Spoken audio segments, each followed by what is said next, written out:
교수님 어서 오세요. 네, 먼저 새해입니다. 새해 복 많이 받으시죠? 네, 새해 복 많이 받으십시오. 네.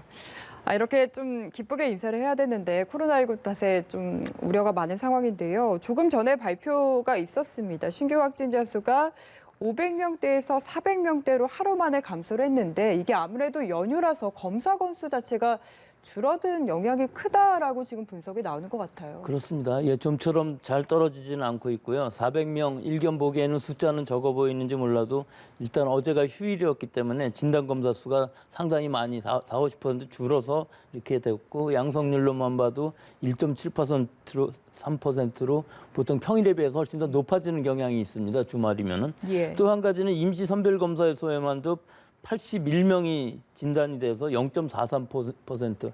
평소에 보통 0.3%도 굉장히 높은 숫자인데 주말로 가면서 지금은 연휴이면서 훨씬 더 높은 숫자가 되었고요. 결국은 수도권에 있어서 27%가 이 무증상 감염으로 나온다는 것이기 때문에 우리 지역사회에 있어서의 무증상 감염의 숫자가 지금 떨어지고 있지 않다는 것을 뜻하고 있어서 상당히 우려되는 수준일 수가 있고 또 감염 대상 지수도 일이 안 되던 것이 지금은 이를 넘어가는 수준이라 맞습니다. 지금 이 설 연휴를 기회로 해갖고서 분기점으로 더 확산될 가능성이 충분히 있어서 좀 더 확실히 방역을 해야 될 시기라고 볼 수 있겠습니다. 또 지금 보면은 수도권이 신규 확진자 수가 거의 80%를 넘는 상황이지 않습니까? 그런데 명절에 보통 수도권에서 비수도권으로 이동이 많다 보니까 명절 지나고 뭐 열흘 정도 있으면은 확진자 수가 더 크게 늘 수도 있다 이런 이야기도 있는 것 같습니다. 예, 그럴 가능성이 굉장히 큰 것이 지난 추석이랑 비교해 보면은 그 추석 때만 해도 우리 이 3차 유행의 전이었기 때문에 하루가 60~70명 정도에 불과했었는데 우리가 추석을 아주 잘 넘겼거든요. 그래서 추석에 이동량은 굉장히 많았었죠. 그 이후에 일단 3차 이 확산이 일어나긴 한 것인데 지금 상황에서 보면은 하루 400명 전후, 뭐 많을 때는 500명 선까지도 넘어가는 이 상황에서 서울 수도권이 특히 인구 밀집도가 높고 지역적인 감염 사례가 굉장히 많이 있는 상황에서 여행을 가든 귀성을 하시든 지방으로 이동량이 늘어나게 되면은 이것을 기회로 해서 지난 추석과는 비교할 수 없을 만큼 대확산이 일어날 수 있는 가능성은 충분히 있는 상황이라 일단 어디 이동을 하시더라도 방역수칙 잘 지키시고 다른 일행이 아닌 다른 사람들이랑 거리를 잘 띄우면서 또 실내 환경에서 특히 방역수칙을 조심하셔야만 이번 설 연휴를 잘 지날 수 있고 우리가 예방주사를 맞을 시간까지 방역 통제가 가능할 수 있을 것으로 보입니다. 네. 그럼 원래 정부가 이제 내일 거리두기 단계 조정 여부를 발표를 하는 상황이었고 원래는 연휴가 끝나고 나면은 그래도 좀 긍정적으로 조정 가능성에 대해서 이야기를 해왔거든요. 근데 지금 상황으로는 좀 낙관적인 전망은 힘들어 보이는데요. 그게 좀 얼마 전까지만 해도 IM 선교회 그 이전까지만 해도 상당히 희망적인 부분들이 있었는데요. 예. IM 선교회가 그랬고 또 엊그제는 부천에서 집단 발생이 일어났고 이런 종교 단체들에서의 집단 발생이라는 건 지역사회에 넓게 퍼지는 효과들이 있어서 당분간은 이 환자 수가 뭐 200~300명 정도로 안정적으로 떨어지기도 굉장히 어려워 보이고 더구나 양성률도 계속 유지가 되고 있고 떨어지질 않고 있거든요. 더구나 변이주도 상당히 많이 발견이 돼서 지금 한 80명 정도 되어 있는데 우리 지역사회에 있는지 없는지 아직 몰라서 그렇지 있을 수도 있다는 가능성들이 있기 때문에 여러 가지 면으로 봤을 때 지금 어느 정도 완화를 한다고 그러면은 우리가 통제 불가능한 정도의 걷잡을 수 없는 상황도 될 수 있는 가능성이 있어서 지금 상황은 완화는 좀 어렵지 않나 그렇게 생각이 들지만 네. 그렇지만 너무 지금 길게 강력한 통제를 하고 있기 때문에 어느 정도의 완화 즉 방역 수칙을 확실하게 지키면서 시간 제한이라든지 이런 것들을 좀 풀을 수 있는 여지는 있을 것으로 보입니다만 이것은 우리 지금 상황이 안심이 될 정도라서 그런 것은 아니고 어쩔 수 없는 상황으로 환자 수가 좀 더 늘어나는 것은 감수하더라도 우리가 의료 체제라든지 혹은 역학조사 한계를 좀 잘 유지하면서 좀 생활도 같이 갈 수 있는 지속적인 방역을 할 수밖에 없는 시기까지 온 것으로 보입니다. 이거 계속 지금 올해 한 해를 계속 할지도 모르는 상황에서 강력한 것만 하게 되면 부러질 수가 있거든요. 예. 그런 부분에 어느 정도 탄력적인 완화된 지침도 필요할 것으로는 보이지만 단계 조절이라든지 지금 그런 부분은 어려워 보이고 전체적으로 지금 우리 이 단계가 너무 강력하게 되어 있어서 지금 한 300명 정도 되어야 2단계로 내려갈 수가 있는데 300명대로 내려가는 것이 상당히 평균 일주일을 봐야 되는데 어려워 보이거든요. 예. 환자 수는 좀 늘어나더라도 우리가 통제 가능한 숫자라면은 조금 완화해야 되는 그런 시기가 아닌가 그렇게 생각을 합니다. 그러니까 현재 뭐 수도권의 2.5단계에서 그 단계 자체를 낮추진 못하더라도 예를 들면 뭐 5인 이상 모임 금지 조치라든지 뭐 영업시간 자체를 좀 더 늘릴 수는 있다. 이런 가능성은 보시는 거네요. 그렇죠. 5인 이상이라는 것도 이게 초강력 조치인 것이 3단계인 기준에서도 10인 이상이었는데 우리는 5인 이상을 한 것이거든요. 예. 그러니까 어느 정도 허용만 된다면은 5인, 10인 이런 것들은 다 우리 국민들이 자발적으로 지켜서 지금 잘 이루어지고 있는 것들이기 때문에 더 심해진다면 뭐 3인까지도 갈 수 있겠습니다만은 이런 기준들을 조금 더 완화시키고 또 혹은 강력하게 하는 이런 탄력적인 조정이 필요하고 항상 이것들을 한 일주일 정도의 여러 가지 지표들, 지수들 또 여러 가지 환경들을 판단을 해서 종합적으로 좀 더 단기간에 강력하게 할 때는 빨리 하고 완화할 때는 좀 더 시간을 두면서 조금씩 완화하는 이런 방향으로 가야 되는데 우리가 지금까지 제일 늦었던 것이 강력하게 빨리 해야 되는 것을 신속하게 못해서 좀 더 시간이 많이 걸린 부분들이 있기 때문에 이런 부분들을 좀 더 지금 1년 동안의 경험이 있었기 때문에 예. 좀 더 잘할 수 있는 그런 이 거리두기 기준을 다시 한번 만들어야 될 필요가 있다고 봅니다. 예, 정부가 내일 오전 11시에 발표를 한다고 하니까 좀 지켜보도록 하겠고요. 사실 얼마 전까지만 해도 200명대 후반까지 갔던 일일 신규 확진자 수가 이렇게 급증을 한 건 뭐 부천 영생교라든지 보습학원의 집단 감염 영향이 크지 않습니까? 근데 이번에도 뭐 계속해서 반복됐던 비슷한 문제들, 뭐 초반에 증세가 있었는데 검사를 받으러 안 갔다든지 아니면 현재도 이제 연락이 두절된다든지 이런 분들이 계시거든요. 그래서 뭐 이런 돌발 집단 감염이 발생할 때마다 뭐 미리 전수조사를 하면 안 되냐 아니면 처벌을 더 강력하게 하는 건 안 되냐라는 이야기들 계속 나옵니다. 여기에 대해서는 어떻게 생각하십니까? 그렇게 우리가 지금 항상 걱정되는 부분들이 뭐 식당이라든지 카페라든지 뭐 이런 여러 가지 공동으로 쓰는 기관들에서 업종들에서 환자가 나왔을 때에는 뭐 여러 가지 상황으로 봤을 때 바로 통제가 가능하고 여러 사람들이 그 접촉한 것들이 바로 파악이 되는 데 비해서 이런 종교 시설이나 이런 데에서는 안 받겠다고 그러는 사람도 많고 방역 자체를 거부하는 사람들이 훨씬 더 많아요. 그리고 집단 발생 그 상황만을 봐도 직장이라든지 교회, 요양원 같은 데서 더 많이 발생을 하는 상황이기 때문에 네. 결국은 그 한 사람의 감염이 일어나지만 그 감염이 바로 파악이 안 될 경우에는 대규모 집단이 발생하기 때문에 전체적인 환자 수로도 훨씬 더 많거든요. 그러니까 전수조사, 뭐 선제적인 전수조사도 미리 필요는 하겠습니다만 그것이 잠복기도 있고 계속해서 할 수는 없는 일이기 때문에 결국은 방역 수칙을 얼마나 잘 지키느냐. 또 지금 상황에서 내가 증상이 있을 때에는 바로 진단을 받지 않으면은 집단 생활하는 사람에게 있어서는 대규모 집단 발생이 일어날 가능성이 있기 때문에 방역 수칙 잘 지키는 것과 일단 진단을 빨리 받아보는 것, 또 증상이 없다 할지라도 내가 좀 위험하다고 생각하면 느낌만으로도 진단을 받을 수 있기 때문에 지금은 익명, 앞으로는 뭐 이름은 밝히고 하겠습니다만은 무료로 받을 수 있는 임시선별 진단소에서 얼마든지 빨리 받는 것이 지금으로서는 굉장히 중요한 방역이라고 보겠습니다. 네, 저도 증상이 없는데 그냥 괜히 걱정돼서 받아본 적이 있습니다. 무료니까요. 편히 받아보시면 좋을 것 같고요. 그 조금 전에 저희가 5인 이상 사적 모임 금지 조치 이야기를 하지 않았습니까? 설 연휴 둘째 날이다 보니까 이 부분 관심 있는 분들 많으실 것 같아서 짚어보고 싶습니다. 이게 영유아도 해당이 되는 건지 1인으로 치는 건지도 많이 궁금해하시고 모임 금지를 위반하게 되면 누구나 처벌을 받는 건지 이 부분들 많이 궁금해하시거든요. 예, 지금 법이기 때문에 누구나 처벌을 받을 수 있게 예. 돼 있죠.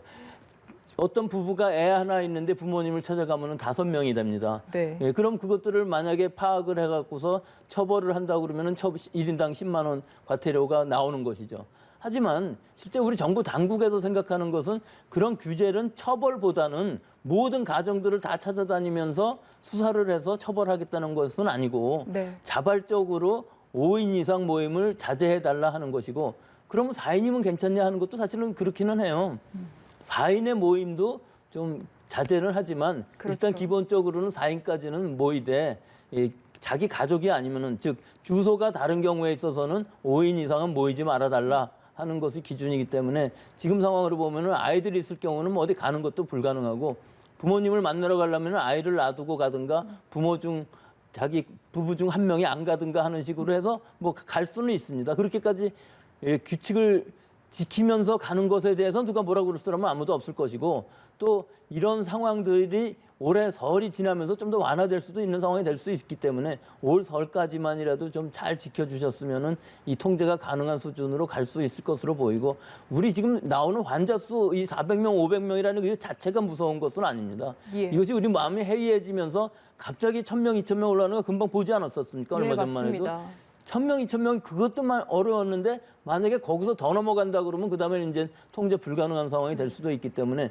특히 변이주 같은 것들이 문제가 될 수 있어서 지금은 아주 좀 조심해야 될 시기다.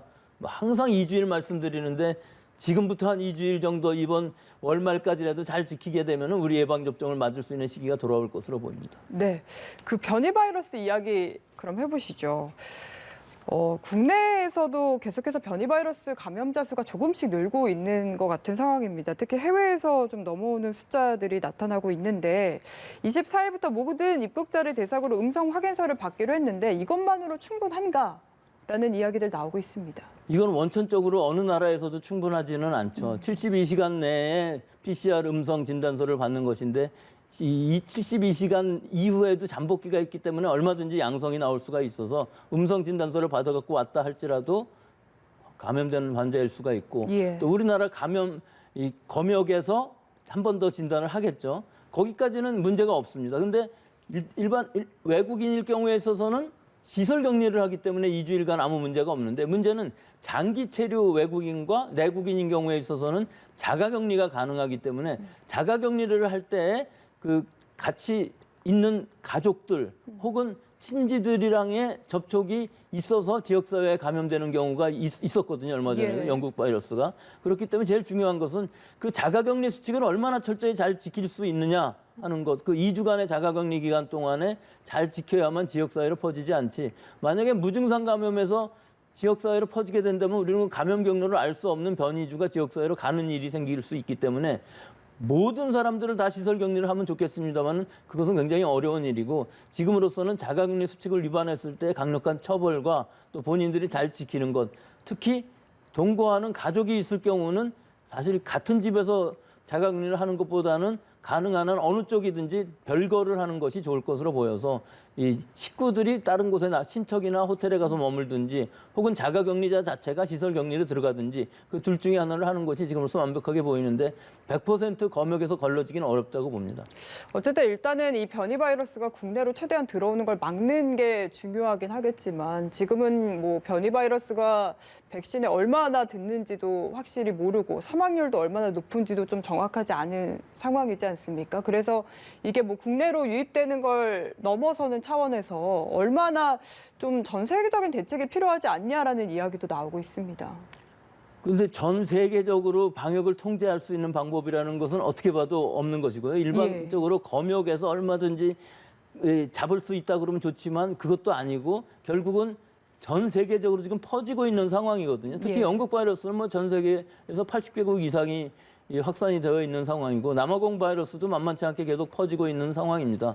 그렇기 때문에 이 바이러스가 어느 지역 사회에 들어온다는 것은 일단은 인정을 하고 그럼 들어왔을 때 그것이 퍼지지 않게끔 하는 것이 굉장히 중요한데 이 미국의 사례만 봐도 이것이 확산되는 것을 막기가 굉장히 어려워 보이는 것이 영국 바이러스가 들어온 다음에 이 비율이 2배가 되는 시간이 열흘밖에 안 걸린다고 합니다. 그렇기 때문에 거의 뭐 우세종이 될 것으로 보이고 아마 2-3달 지나면은 전 세계적으로 우세종이 될 것으로는 보여요. 어느 국가가 좀 늦을지는 몰라도 결국은 우세종이 되기 때문에 이 영국 바이러스의 확산은 막을 수 없어 보이고 근데 더 무서운 것은 이 영국 바이러스뿐만 아니라 남아공, 브라질 이 변이 바이러스들이 다 있는데 브라질이나 남아공 같은 경우에 있어서는 바이러스들이 하도 여러 종류가 있어서 한 사람의 환자에 2가지의 바이러스가 같이 들어가는 즉 변이주가 2개가 같이 감염되는 케이스들이 지금 보고가 되고 있는데 이게 왜 무섭냐 하면은 이 보통 우리 코로나 바이러스는 변이가 굉장히 늦어요. 네. 변이 속도가 늦은 데 비해서 이렇게 한 사람한테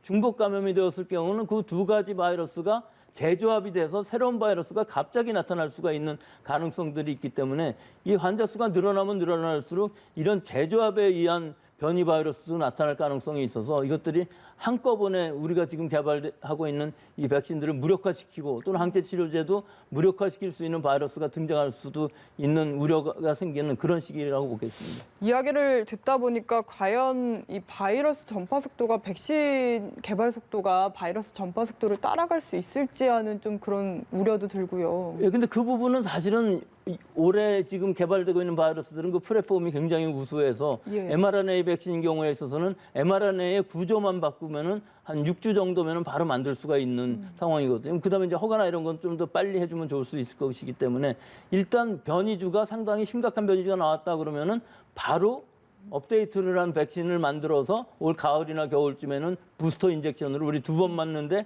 한 번 더 맞아야 될 상황이 될 수도 있을 것이라고 보고요. 결국은 우리가 지금까지는 10년 정도 걸려서 개발하던 이 예방 주사를 지금은 1년에 개발을 했고 일단 개발이 된 거기 때문에 그것을 업데이트하는 데는 그다지 시간이 많이 걸리지 않는다 하는 것이 백신이 빨리 쫓아갈 수는 있겠지만 그런 상황이 일어나게 되면 이제 풍토병이 돼서 내년에는 또 다른 백신, 그 다음에는 또 다른 백신, 즉 뭐 겨울이 아니더라도 이게 언제 어디서나 새로운 백신이 필요로 하는 새로운 풍토병이 돼버릴 수도 있는 상황이 될 수도 있을 거라고 봅니다.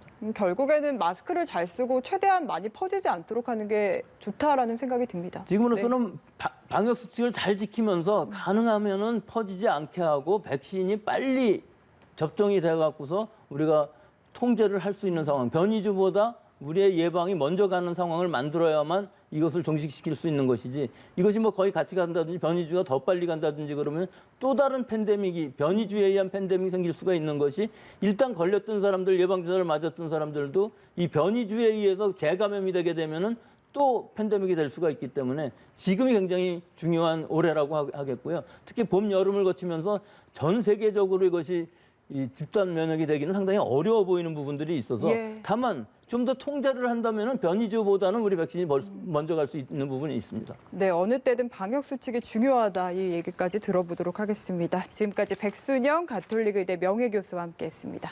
말씀 감사합니다. 감사합니다.